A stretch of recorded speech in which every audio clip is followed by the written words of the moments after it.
I'm Dave Karger. I am Trinity class of 1995, and I am a television host and film correspondent. I was always obsessed with entertainment from a very, very young age. And when I got to Duke, I knew I was going to be an English and psychology double major, and I knew I wanted to do something in the entertainment world. I just didn't know what. And after my freshman year, I got a summer internship at an entertainment public relations firm, which was a great introduction to the whole entertainment world, but it showed me that I didn't necessarily want to do PR. After my junior year, I was lucky enough to get an internship at Entertainment Weekly magazine. By that time, I had started writing film reviews for the Chronicle and interning for the Duke magazine, so I was a little bit more interested in journalism at that point. But it was the summer that I spent interning at Entertainment Weekly that really showed me this is exactly what I want to do. I felt like I really fit in with the people at Entertainment Weekly. I felt like my writing style was a good fit with them. So I stayed in touch with them, and I was lucky enough to get hired as an editorial assistant 2 months after I graduated from Duke, and I worked there for 17 years. For my entire senior year, I really did feel like I had one foot on campus and the other foot in New York City. And I made sure to stay in touch with the people at Entertainment Weekly, and I even contacted them as my fall semester was ending, and I said to them, I know you don't usually have interns over Christmas break, but I'm going to be back home in New York. Could I come and intern again? And they said, oh, no one's ever asked us that before, but let's look into it. And they let me do it. And it was really smart because it helped me stay top of mind with them. And then when they did have an opening right after I graduated, I think that's why they thought of me, is because I had been interning with them so recently.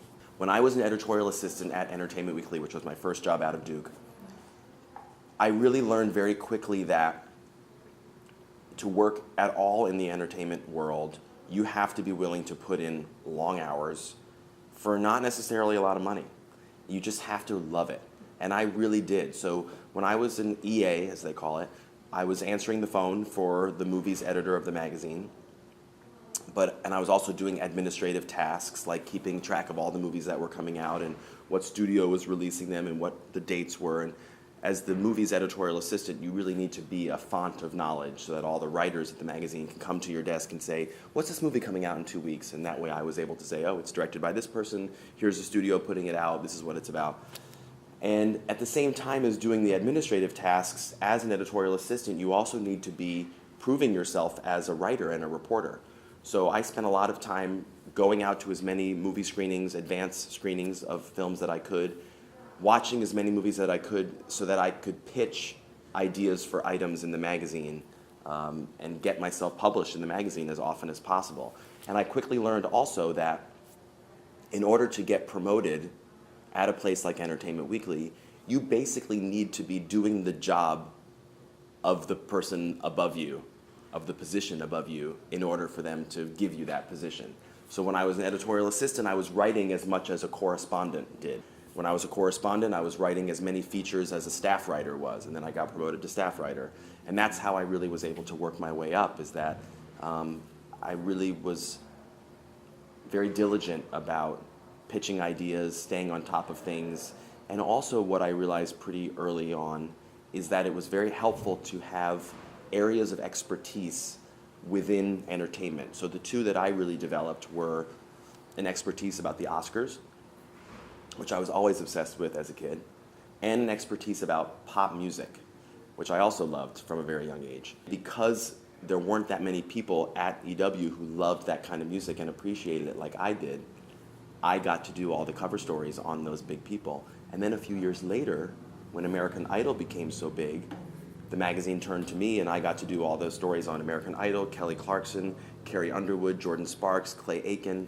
So that was very fortuitous that I made it clear to the editors at the magazine that not only do I love the Oscars, but I also love pop music, so that they thought of me for all of these kinds of stories. I feel like the biggest challenge in my career has been trying to stay relevant in a time where it's become increasingly important to have younger people respond to what you do.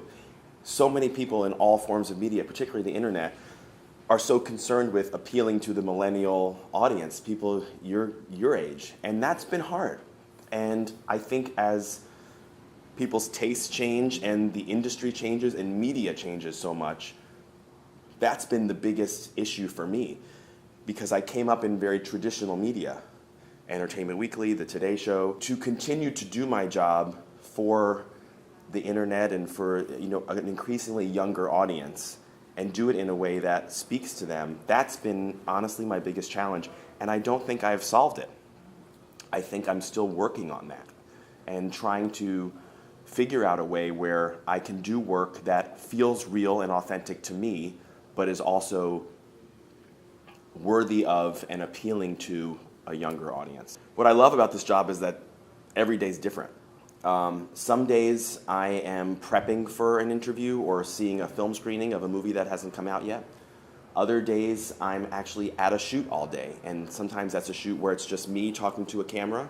Other times it's a shoot day where I have 4 big interviews in one day, and we take over a movie theater and have Brie Larson or Alicia Vikander or Adam McKay, the director of The Big Short, come in for an interview.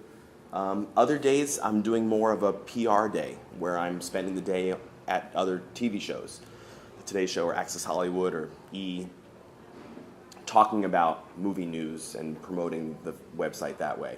So that's what's really fun about it. I like to travel, I go to film festivals, and every day is kind of different, which I love. I think the 2 things that make for a good interviewer is someone who listens and someone who smiles. I see so many people do interviews and they have this very serious look on their face, and they don't really listen to the answers that their interview subject is giving them. And it's very important to have your list of questions ready, but also have an open ear for something that the interview subject says that you can then follow up on and get even more interesting things. My advice for people who want to build a network in Hollywood is honestly to just be friendly and approachable. That has taken me far.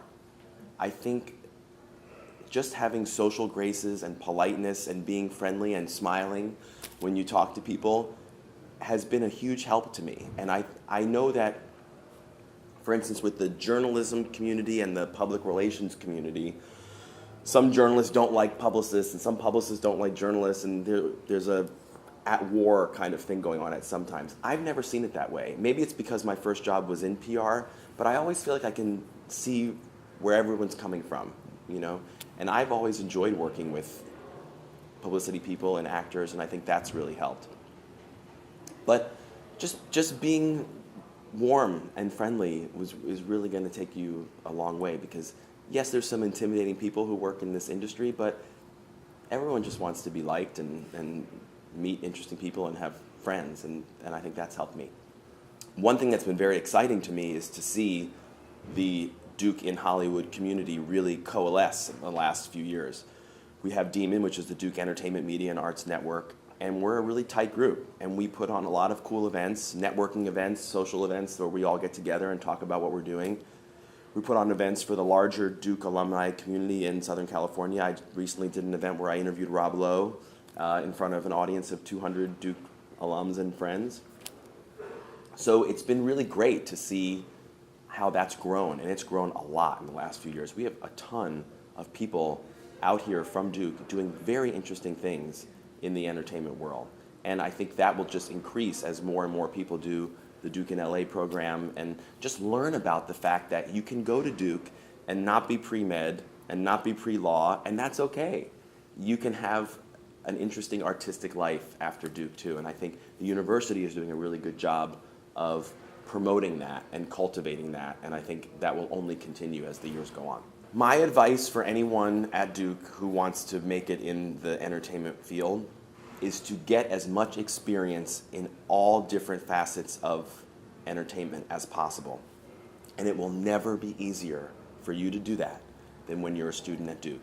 If you want to write for a newspaper or a magazine, great, you have tons of options. If you want to do something on camera, there's Duke Student Broadcasting. If you want to sing or perform, there's Hoof and Horn or the a cappella groups. It will never be so simple to gain experience than it is during the 4 years that you're at Duke. So take advantage of anything and everything that is on offer. And don't be shy about reaching out to Duke alums like myself who are in positions or fields that you want to be in. We are also happy to hear from Duke students and to try to give them advice, because we love it when Duke students are interested in our field.